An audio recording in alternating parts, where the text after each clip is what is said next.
Rochexpo.tv, merci de nous rejoindre ce dernier jour de salon et nous allons parler design avec Maud Randard. Bonjour. Bonjour. Vous allez bien? Très bien. Le salon s'est bien passé, on est le dernier jour, on peut faire un bilan quand même. On peut faire un beau bilan, un très très joli bilan. On va parler design. Déjà, première question, qu'est-ce que vous pensez de notre plateau télé? Qu'est-ce que vous pensez de nos canapés qui sont magnifiques, non? Ils sont très très beaux. C'est un très joli gris. Il faudrait que l'année prochaine, vous nous fassiez le design de notre stand. Eh bien, écoutez, Si vous regardez, notre table a un peu vécu, etc. avec plaisir. Mais justement, vous nous avez amené des petits objets dont on va pouvoir parler. Déjà, un mot sur l'exposition. Est-ce qu'elle a un thème cette année? Comment ça se passe, votre exposition? Alors, cette année, nous avons développé, donc premièrement, c'est une toute nouvelle scénographie pour Rochexpo. Scénographie, ça veut dire quoi? Alors, c'est toute la mise en scène. Les murs, l'éclairage, la disposition du mobilier. Regardez, on les voit actuellement, vos différents objets que vous avez exposés. Est-ce que vous pouvez nous commenter ces images justement? Alors là, c'est Saperli Poppet, donc c'est une toute nouvelle maison d'édition. Elles sont lyonnaises, c'est deux filles qui font ça.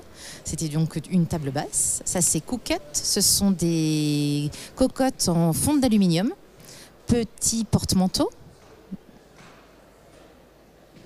Voilà, avec des petits crochets élastiques. D'accord. Donc, ce sont des pièces qui sont plus destinées à l'école, aux écoles maternelles, ce genre de choses pour les amuser. Ah, puis ça, c'est la pièce emblématique, attractive. On l'a pas vu, mais on peut s'asseoir dedans. On peut s'asseoir dans ce tableau qui est magnifique. Un petit haut pour se balancer, donc c'est une chaise balançoire pour les adultes. D'accord. Là, c'est du prototypage rapide. On va en parler dans un instant, un du jeu fameux d'échecs. prototypage rapide. Voilà, avec une console en bois. La thématique, c'est quoi? Est-ce qu'il y a un point commun entre tous ces objets? Alors, cette année, en fait, nous sommes vraiment partis sur ce qu'on appelle pour être vraiment en accord avec l'habitat, avec le salon. Objet premier, c'est quoi? C'est les objets indispensables du quotidien? C'est Absolument, une table, c'est une chaises, fourchette table.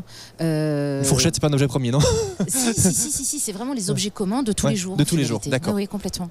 Et après, dans les matériaux, dans le choix des matériaux, peu importe, ou faut qu'il y ait un côté écolo, bio. J'ai vu qu'il y avait des choses en bambou chez vous. Il y a pas mal de choses qui sont recyclables, biodégradables, etc. Ça, c'est un point fort aussi ou pas spécialement? On a toujours une grande tendance. Le bois reste encore une grande tendance dans le design. Ouais. Donc on le ressent énormément. Vous allez avoir des prototypes, par exemple comme le Rocking Chair Ray qui est en composite. Après, vous allez avoir d'autres matériaux. Mais le bois reste quand même assez prédominant. Et le principe de cette exposition, c'est quoi? C'est de faire rêver les gens, de leur montrer des choses qu'ils n'ont pas l'habitude de voir, ou c'est de vendre, parce qu'on est aussi sur un salon, on va dire commercial. Est-ce qu'il y a des choses à acheter chez vous, ou est-ce qu'on vient d'abord pour voir et pour rêver? Alors on vient principalement pour voir et pour rêver. C'est un petit sas de décompression sur le salon, un petit moment de bonheur. Ouais. Pour raconter les histoires des uns et des autres, leur manière de travailler, puis présenter les designers aussi et avoir une explication, si vous voulez, parce que souvent nous voyons tous ces objets-là sur papier glacé, dans la presse, ça peut paraître un peu ingrat comme ça, puis assez distant, et là ça permet justement de voir enfin ces objets en C'est toujours la magie de l'objet, c'est jamais pareil en photo. De pouvoir les toucher, de pouvoir les appréhender autrement, et puis d'avoir, nous sommes présents sur l'exposition, donc de pouvoir avoir une explication sur les uns et sur les autres. Le point commun de tous ces objets, c'est des objets qu'on n'a jamais vus ailleurs, c'est un peu ça?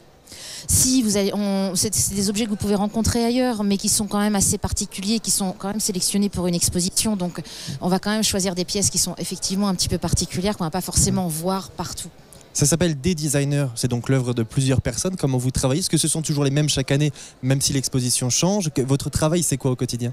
Alors, on renouvelle les crus, si je peux me permettre l'expression. On renouvelle tous les ans en finalité. On va chercher en fait les designers, les maisons d'édition et les fabricants dans la France, en Europe et même dans le monde entier aujourd'hui. Donc c'est comme ça que vous définiriez votre travail, c'est d'être à la recherche toujours de produits novateurs avec des nouveaux designers, peu importe leur origine, leur culture, vous êtes toujours à l'affût de choses nouvelles. Complètement. En fait, nous sommes agitateurs.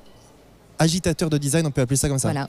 Et chaque année, vous avez travaillé avec combien de personnes? Là, il y a combien de designers différents sur cette exposition? Sur cette exposition, il y a à peu près une trentaine de designers représentés. Trentaine de designers pour combien de produits? À l'équivalence, on est à peu près à 40-50 produits. D'accord. À peu près. Vous avez parlé il y a un instant de prototypage rapide. Qu'est-ce que c'est? C'est un lien avec l'impression 3D? On parle toujours de ça. C'est complètement l'impression 3D. Nous, on dit prototypage rapide. En fait, c'est dans le jargon. Et donc, effectivement, c'est l'imprimante 3D. D'accord. Ça veut dire qu'on va très vite pour faire des choses qui prenaient beaucoup de temps avant. Vous avez amené un exemplaire d'un prototypage rapide. C'est un pigeon, c'est ça? Ce sont des petites colombes. C'est plus joli les colombes que les pigeons. En fait, vous allez reconnaître effectivement l'impression 3D par rapport aux matériaux utilisés. Ouais. Et si vous regardez de près, on arrive à se rendre compte des petites strates. Des petites stries, ouais, que la parce que 3D c'est une provoque. impression par couche en fait, c'est ça. Absolument. Et ça met combien de temps, par exemple, j'allais redire un pigeon, une colombe, ça met combien de temps pour l'imprimer? C'est très rapide. C'est-à-dire On est entre 2 et 8 minutes. Et c'est réservé l'impression 3D parce qu'on dit que c'est l'avenir, l'impression 3D, Oui. on entend tout le temps ça. Mais est-ce que ça va être réservé à du prototypage rapide de ce type-là, c'est-à-dire avant la mise en production, ou est-ce que dans quelques années ou quelques mois, ou est-ce que ça existe déjà, on aura des objets qu'on pourra réellement acheter qui seront en production massive? On est issus déjà en d'impression 3D. production. Et au niveau déjà en qualité, production, par exemple. on a des choses de très bonne qualité. C'est tout à fait l'exemple type des petits marque-pages. Ouais. Voilà. Ils sont produits Là, on est avec des réellement impressions 3D. Voilà, tout à fait. Vous le reconnaissez également par rapport à la légèreté du matériau. D'accord. Donc on est sur des matériaux qui sont très légers. Mais ça va rester spécifiquement tel et tel type de matériaux dans les impressions 3D, ou on pourra bientôt imprimer tout avec tous les matériaux en 3D? Il y a une limite technique ou pas? On a des limites techniques, mais comme toute évolution... Comme toute limite, elle est faite pour être dépassée, donc on ne sait pas ce que ça donnera. Oui, complètement. Un mot aussi sur les gobelets que vous nous avez amenés. Ça c'est très sympathique. C'est les matériaux qui sont particuliers, c'est ça? Voilà, ça c'est en fait nous sommes sur du composite de bambou, donc c'est une maison française qui fait ça. D'accord. Et nous on a eu un vrai coup de cœur puisque c'est un matériau du coup qui est teinté dans la masse avec un pigment naturel, donc il y a quand même toute une recherche derrière qui est faite sur des coups pour le coup là nous pouvons en parler qui sont très bien. D'accord. C'est un matériau qui passe en machine à laver, par contre jamais au micro-ondes, puisqu'en fait nous restons sur un matériau naturel, donc on garde de l'eau à l'intérieur puisqu'on est sur du bambou. Donc ça fait quoi? C'est mon côté expérimental. Si vous voulez, le principe du micro-ondes, c'est d'activer les particules d'eau pour créer de la chaleur. Et là, dans le bambou, puisqu'on est sur un matériau végétal, nous avons encore de l'eau. Donc je pense que vous risquez l'explosion dans votre micro-ondes. L'explosion, carrément, d'accord. Je n'ai pas essayé. Vous n'avez pas testé. Ah non. Et malheureusement, nous n'avons pas de micro-ondes sur ce plateau. Ce sera donc pour l'année prochaine. C'est vrai que c'est une société qui a une très belle évolution, puisqu'en fait, donc au départ, ils ont lancé, si vous voulez, les saladiers en bambou. C'était intérieur bambou et extérieur lac. Donc qu'on a vu énormément. Là, produits-là, et ils ont développé toute une gamme pour les architectes et les décorateurs d'intérieur, puisqu'en fait le bambou peut s'emboutir, donc on lui fait prendre la forme un petit peu comme du papier mâché. D'accord. Et là ils ont créé comme des carreaux de céramique que vous positionnez sur votre mur et vous pouvez peindre. Et nous on a trouvé que c'était une très belle évolution de partir du saladier en bambou jusqu'à une vraie réponse de décoration pour les archis.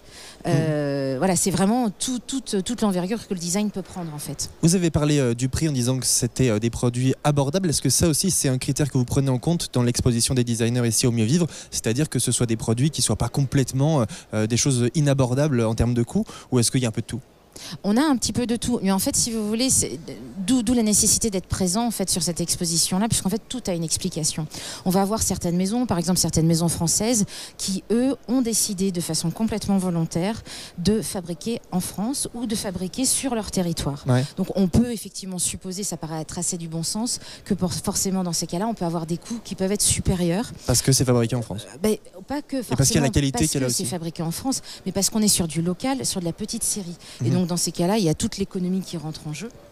Et ensuite, on va avoir d'autres maisons françaises qui, eux, prennent le pari de faire fabriquer à l'extérieur sur des quantités plus importantes. Et là, on peut descendre les coûts.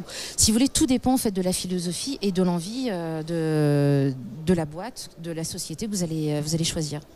Et vous pouvez prendre en compte des produits qui ont été fabriqués à très peu d'exemplaires, où il faut qu'il y ait une logique de mise en production à un moment donné. Par exemple, quelqu'un qui nous regarderait et qui aurait développé des produits quels qu'ils soient, il peut vous contacter et vous les proposer, ou il faut d'abord qu'il ait une structure, une société, quelque chose de très sérieux? Non. On prend également des prototypes en exposition, puisque un prototype, si vous voulez, on part sur un estimatif de 5 ans pour avoir une vie commercialisée. C'est très long en fait, le temps que le produit soit réellement en vente.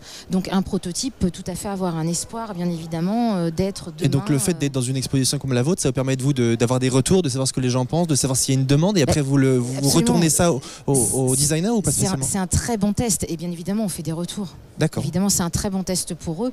On est sur un salon grand public, donc c'est le meilleur des tests qu'on puisse avoir en fait. Vous m'avez dit que votre métier c'était agitateur de design, mais ça s'appelle comment votre vrai métier, le nom officiel de votre métier?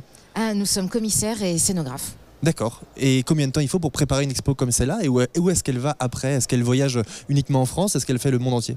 Alors là, nous sommes sur une tournée française. D'accord. L'avenir nous dira peut-être si nous avons la chance d'aller à l'étranger. pour justement promener le design français et le promouvoir, ce qui serait une bonne chose. Ouais. Et là, nous sommes sur la dernière date de la tournée automnale. D'accord. Et donc l'année prochaine, on vous retrouvera ici même avec une toute nouvelle exposition, j'imagine. Avec plaisir. Un mot encore sur les produits que vous nous avez amenés. Je crois qu'il y a c'est des crayons de papier. C'est quoi le dernier produit qui est sur la table? Effectivement, ce sont des petits crayons papier. Donc là, on est typiquement avec ce crayons papier qui sont des pays nordiques. D'accord. Et on est complètement dans la philosophie. Vous savez, ils sont très branchés écologie, design durable. On ne gaspille pas et on recycle. Et si on arrive à la fin, on a une tendance à les jeter. Alors là, vous prenez un pot, vous mettez du terreau à l'intérieur et vous le plantez. Et là, vous allez avoir de la menthe qui va pousser. D'accord, voilà. C'est magique. Alors, il n'y a rien de magique. Hein. Quasiment. Pour moi, il m'en faut peu, vous savez, tout est magique. Mais en fait, ce qui est sympathique, c'est de sentir justement dans les produits des uns et des autres toute la culture des pays et les implications qu'ils ont. D'accord. Voilà. Une expo surprenante donc à découvrir encore aujourd'hui sur le Mieux Vivre. Un dernier mot sur vos sites internet. Sur desdesigners.fr, ça existe. Et puis il y a une boutique en ligne aussi, c'est ça? Voilà, vous allez pouvoir retrouver en fait l'intégralité des produits que vous voyez sur l'exposition sur un site internet de vente en ligne. D'accord. On donne l'adresse, c'est ça, desdesigners.fr, ou il y a un autre site? Le site de vente en ligne, c'est bowigo.fr. C'est bowigo.fr et dont il y a des coupons de 7 €. Si vous voulez venir aujourd'hui, vous pouvez bénéficier de 7 € de réduction. Je fais la promo au maximum que je puisse, Maud. Vous êtes merveilleux. Merci beaucoup, Maud Rodard, d'être passée sur le plateau de la Web TV. C'était notre voisine pendant tout ce Mieux Vivre. Rochexpo.tv en direct, on revient dans un instant. À tout de suite.